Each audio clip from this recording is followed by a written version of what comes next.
Senator Fort, coming up on the last few days of the General Assembly, how would you characterize this particular session this year, considering it's been all about finding places to cut money?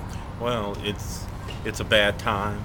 Uh, you know, this is a Republican-dominated legislature that has not done a whole lot in the last 8 years.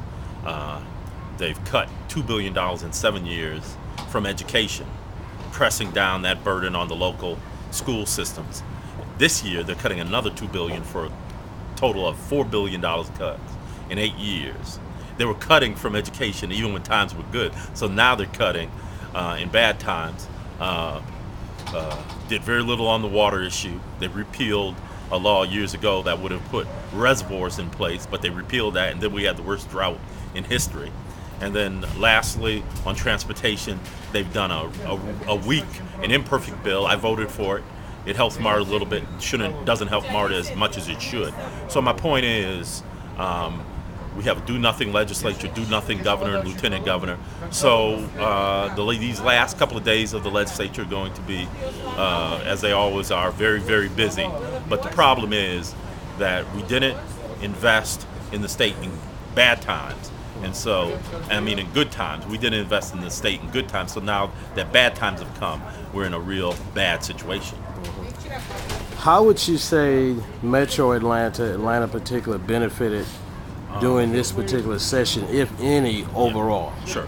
One, MARTA benefited very little. That is, we lifted the restriction on using operations money versus capital money for 3 years. That'll help stabilize MARTA's budget. Instead of 1,600 job cuts, probably only 800. Instead of cutting 50% of routes, cutting only 15% if things go as they are now. As far as education, the city of Atlanta's school system, of all the school systems in the state, have taken the biggest hit out of those $4 billion worth of cuts. So this isn't a good time as far as the state in Atlanta is concerned.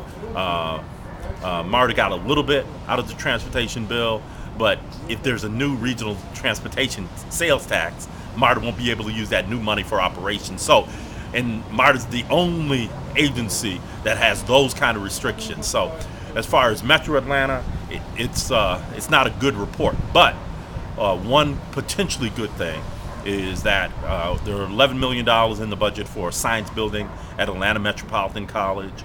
If we get that money, it'll be $32 million over the last 4 years for Atlanta Technical College and Atlanta Metropolitan College. $14 million building for Atlanta Technical College in 2007, a library for Atlanta Technical College in 2008. And these are in your district? Nearby my district. Nearby your district, okay. Atlanta Technical College and Atlanta Metropolitan College are very important.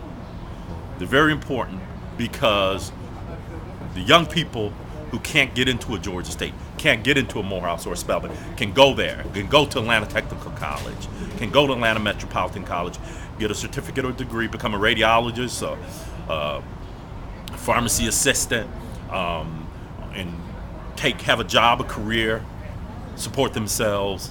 And so it's real important that those schools prosper. And I'm most proud of the fact that, as I said, over the last 4 years, $32 million for those two schools.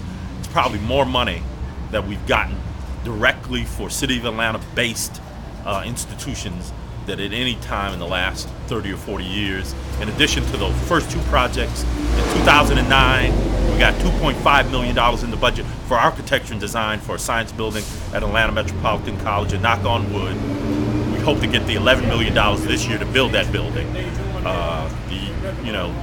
I was asked earlier, well, what about the neighborhoods around it? Well, the students who go to these schools come from the neighborhoods around Atlanta Tech and around Atlanta Metropolitan College. More jobs, more careers, able to take care of themselves, less likely to commit crime, more likely to be productive citizens. So that's probably the silver lining for Atlanta this session. MARTA's getting messed over, education cuts, but at the same time, we are, even in this bad environment, able to invest in children, able to make a difference. Last question. Yes, sir. Are we going to see an all-out blitz by the Democrats to take back the governor's seat coming up? The Democratic Party is prepared, as it has not been in many years, to make a big push, not just for the legislature, but for governor, for lieutenant governor, and the U.S. Senate. So it's going to be an exciting election year for Democrats, and that's the way it should be. Okay. Thank you very much. Okay.